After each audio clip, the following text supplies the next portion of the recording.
Oi, meu nome é Marcele e esse é meu vídeo seminário sobre o que eu aprendi esse bimestre em Sociologia, que é sobre Karl Marx, que diferente do que muitos pensam, ele não é um sociólogo, e sim um economista. E é a partir do seu pensamento econômico que nós vamos entender como que é o desenvolvimento social. Karl Marx tem o seu método a partir do materialismo histórico, que é onde nós pensamos na sociedade a partir do seu modo de produção. Ou seja, para entender o homem, nós precisamos entender como que ele produz. E essa produção vem a partir do trabalho, que é um método de exploração, onde o homem vende a sua força de trabalho, a sua mão de obra, para outro homem que pertence a outra classe social, e recebe um salário em troca disso. E esse salário não é uma remuneração, não é algo, toma o seu salário que é correspondente ao tanto que você se esforçou e o quanto que você se empenhou.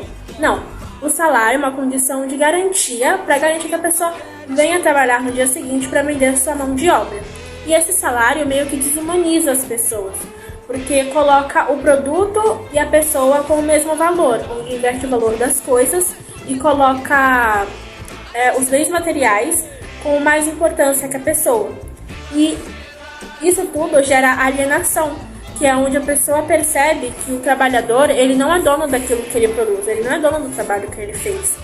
E o trabalho não serve para tornar a pessoa uma pessoa melhor, para ela se envolver melhor na sociedade, não. O trabalho é só uma condição de existência, como eu falei, que é para garantir a sobrevivência da pessoa, com o salário dela. E essa percepção desse choque em que o trabalhador tem, onde ele percebe que ele não é dono daquilo que ele produz, isso é chamado de alienação, que é onde tem a separação do operário e dos meios de produção. E essa alienação, ela vem através da mais-valia. E essa mais-valia é onde o preço que o produto é feito é um preço menor do que o produto dele no mercado. Ou seja, para eu produzir esse celular, custam R$50 ou menos, mas no mercado ele vai valer mais que R$1.000 para a pessoa que é dona de tudo, dona de toda a empresa, ganhar bem mais que R$1.000, bem mais que o valor original do produto, e eu ganhar menos que o salário mínimo. Então nós entramos na pergunta, como que Marx vê o mundo? Para Marx, o mundo é um constante choque de realidades, onde sempre tem essa luta de classes, desde os inícios do tempo, desde o senhor com o escravo, no meio da escravidão, entre o plebeu e o nobre no meio feudal, e hoje em dia no sistema capitalista, que seria o proletariado e a burguesia. A burguesia é quem tem os meios de produção, e o proletariado, ele é quem vende a sua força de trabalho para conseguir sobreviver. Ele vende sua mão de obra para ganhar o salário e assim conseguir sobreviver e sustentar sua família. Muita gente tem a visão de que o proletariado são as pessoas pobres, mas na verdade o proletariado, como eu disse, é quem vende sua força de trabalho. Então você pode ganhar R$1.000, R$10.000, R$100.000. A partir do momento que você for desligado do seu cargo, se você perde o seu dinheiro, o seu modo de sustentar sua família, o seu capital, então você é o proletariado. A partir do momento que você não tem como se sustentar sem o seu trabalho, você é o proletariado, entendeu? Porque você não explora as pessoas te exploram a partir do seu trabalho. E a partir do momento que você tem essa consciência de classe, a classe proletariada, ela tomaria os meios de produção da burguesia, e esse meio de transição do capitalismo para o comunismo seria chamado de socialismo. E na fase final, que seria o comunismo, é quando não tem o Estado, porque a classe proletariada tomou os meios de produção, não teria o Estado, e você receberia equivalente àquilo que você trabalhou. Ou seja, se você não trabalhou, você não ganha nada, mas você não vai explorar outra pessoa, entendeu?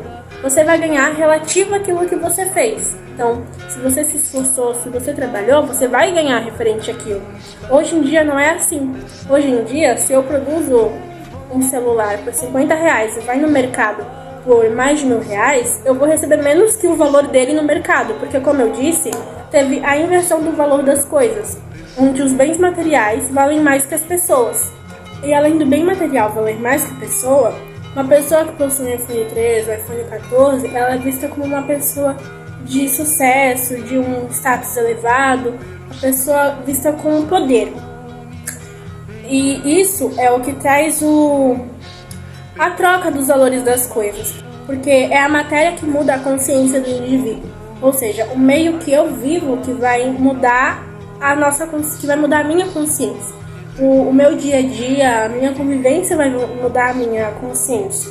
E no comunismo, na fase final do comunismo, as pessoas receberiam relativo àquilo que ela produz. Tem muita gente que usa aquela frase do tipo, comunista de iPhone. Sendo que quem produziu o iPhone foi a classe trabalhadora. Então o que faz mais sentido seria a classe trabalhadora possuir aquilo que ela produz. Mas hoje em dia não é assim, porque hoje em dia, como eu disse, por causa da alienação, que é aquele pensamento que a gente tem, a separação do operário, dos bens de produção, dos meios de produção, onde a gente percebe que o trabalhador ele não é dono daquilo que ele produz. Até porque o salário que ele recebe provavelmente é menor do que o preço do produto que ele produziu. Ou seja, como eu disse, o exemplo do celular de novo. Eu vou produzir um celular que a produção dele leva em média uns R$50 ou menos para ele entrar no mercado com um valor de R$2.000 ou mais de R$2.000 para eu receber menos que o salário mínimo. Ou seja, a produção do meu trabalho, o meu trabalho tem um valor maior do que o meu salário, entendeu? Um exemplo seria os professores. Os professores, eles recebem menos que uma mensalidade, enquanto os donos das escolas, os mantenedores, recebem mais do que a mensalidade, mais de 10 mensalidades juntas. Ou seja, mais uma vez, a classe trabalhadora, o proletariado, ele é explorado, enquanto os mantenedores recebem mais do que 3 mensalidades, 5 mensalidades. Os professores se esforçam, dão o seu trabalho, vendem a sua força de trabalho em troca do lucro, em troca do salário. Mas ele não tá lá, ele não recebe esse salário por nossa, toma esse salário por enquanto você se esforçou. Não, o salário é para garantir que ele volte no dia seguinte, para que ele volte para trabalhar no dia seguinte. E nós percebemos isso com a mais-valia, que é a diferença entre como que o produto foi feito, o meu salário e o salário da pessoa que é o dono da empresa, o dono de tudo isso. Então, resumindo, para Karl Marx, não adianta só a gente ler as suas obras, como O Capital, o 18 de Brumário, sobre o suicídio, o Manifesto do Partido Comunista, e não colocar em prática. Nós devemos colocar isso em prática, que seria a revolução, a chamada praxis. Porque a burguesia, ela quer a liberdade perante a lei, mas não quer a liberdade econômica. A burguesia não quer que uma pessoa pobre da favela seja uma pessoa lá no topo, uma pessoa que vença na vida, vamos dizer assim. A burguesia não quer que... A burguesia tem um ódio de classe. A burguesia não liga pra gente, que somos a classe proletariada. Então nós devemos tomar uma consciência de classe e saber que não é só porque eu recebo R$60 mil, que meu pai é dono de uma empresa, que eu sou uma pessoa, digamos que, burguesa. Então, para Marx, nós devemos ter essa consciência de classe e entender que a burguesia, ela quer estar no poder. A burguesia quer a liberdade perante a lei, mas não quer a liberdade econômica. Porque a burguesia, ela faz a revolução junto com o povo e depois trai o povo. A burguesia quer liberdade, mas quer liberdade para quem? Para 10% da população ou liberdade para toda a população? Esse foi meu vídeo seminário sobre sociologia, espero que tenha gostado.